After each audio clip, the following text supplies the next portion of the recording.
Okay, we're live, Stevie 5K, Confessions of a Car Salesman. Today's topic is retail hijinks. There are some times in the business where you're as busy as a one-armed paper hanger, as the old saying goes. There are other days like today. Today was a snow day. And you may notice I'm not in a suit today. I've mentioned this in the past, but just to show you what we have to do, we take these out, hand clean the snow off every car, move every car, plow, and then put every car back. I absolutely hate it. Been doing it for 30 years, and it's one of the reasons why I will retire someday. So tonight, from now to close, there's not going to be a lot to do. Now, I'm not a kid anymore, so most of what I talk about is not something I still do. And some of the stuff I talk about I never did, but I saw. Now, things have drastically changed in today's retail market because of the internet. When you're bored, you can go play Spider Solitaire or, play an imaginary golf game online. But 20 years ago, when I was much younger, the internet wasn't common. And you had to find a way to kill the time when you were out of phone calls and customers. Now, some of these are particular to the car business. Some of them are any retail establishment might happen. First thing that happens is chopping on each other. The verbal abuse we give each other would curdle your milk. You cannot believe how much of it goes on, and it's happened at every dealership I've ever been at. Part of what makes it rough is salespeople make a living by pressing buttons. So they know how to get somebody excited, mad, etc. So when they start chopping on each other, it gets exciting. Second thing that goes on, gambling. Again, this still happens to this day, at least in my experience. Whether it's scratch off tickets, pitching quarters, the worst I've ever seen was when I was much younger, working with 5 other real sharks for salespeople. Again, these are people who know how to tell stories. So when you start playing liar's poker, it gets pretty amazing. Secondly, we did it enough so that people cheated. And when I say cheated, when they went to 7-Eleven and got a dollar bill and change with 7 sevens on it, it would appear in the game. And what would typically happen is 4 or 5 of them would be playing. Somebody would come down from the new car sales department, a wholesaler, or maybe a customer would say, "Oh, this looks like fun, can I get in on it?" And the game would start. 2 sevens, 3 sevens, 4 sevens, 5 sevens, 6 sevens. It would get to the guy that was brand new to the game. He would say 7 sevens. You'd hear call, call, call, call, call, and nobody would have a 7.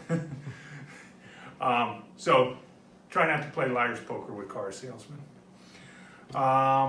Next, games of skill. I heard a comedian in one of his books talk about trying to get people to say the word "what." So you would mumble stuff and so forth just to see how many times you could get a customer to say "what." I've seen that happen many times. I talked to somebody who worked in a mall at a jewelry store, and across the lobby there was a water fountain, and on the other side was the competing jewelry store. They would skip dimes or pennies across the water, and it would hit the showcases of the jewelry store on the other side of the mall. And it took enough time to cross the distance so the person could be not looking. So they'd hear something crash into their showcase, not do any damage to it, but make a sound loud enough to snap the head around, and then not be able to figure out where it was coming from. Somebody else that I didn't witness would have a game of shooting rubber bands. They would launch them up into a ceiling fan to the point where, it would rain rubber bands when they turned the ceiling fan on. Last one I'm going to cover is one of the great American sports, football.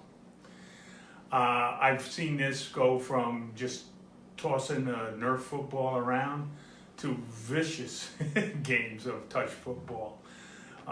There was one dealership where I witnessed what we called desk chair football, which you would not be allowed to get out of the seat, but you would run a pass route and the quarterback would throw it from a seating position. Eventually in that game, somebody would crash into somebody and somebody would get sent into a car, damaging a fender or a door.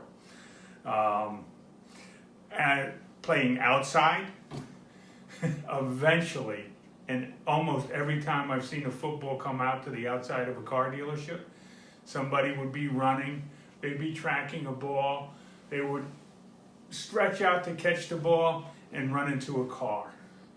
You will laugh when that happens. The guy's hurt. It's not fun, but when you actually see it, you can't control yourself. The last one I'm going to talk about, I was part of almost 25 years ago. Somebody was up on a ladder and they found on the side of the building an item that's called a hacky sack. If you haven't seen one of these, they're usually a knit pouch about this size filled with beans. And the idea that you do with it is you drop it and you start kicking it with your feet and you see if you can keep it up in the air.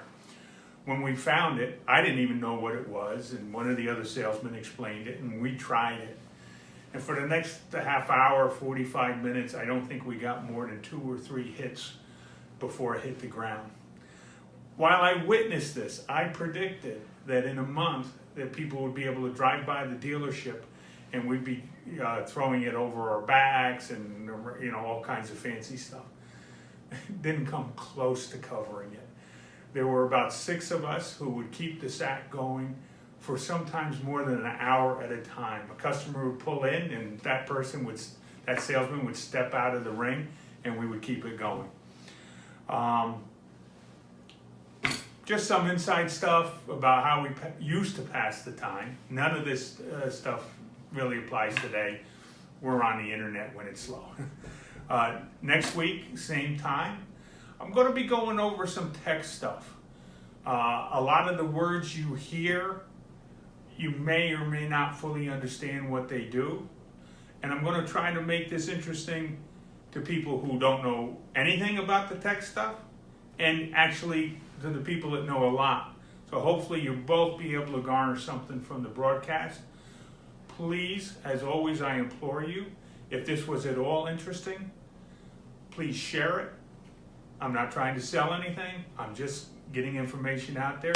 Till next week, Stevie 5K. See you then.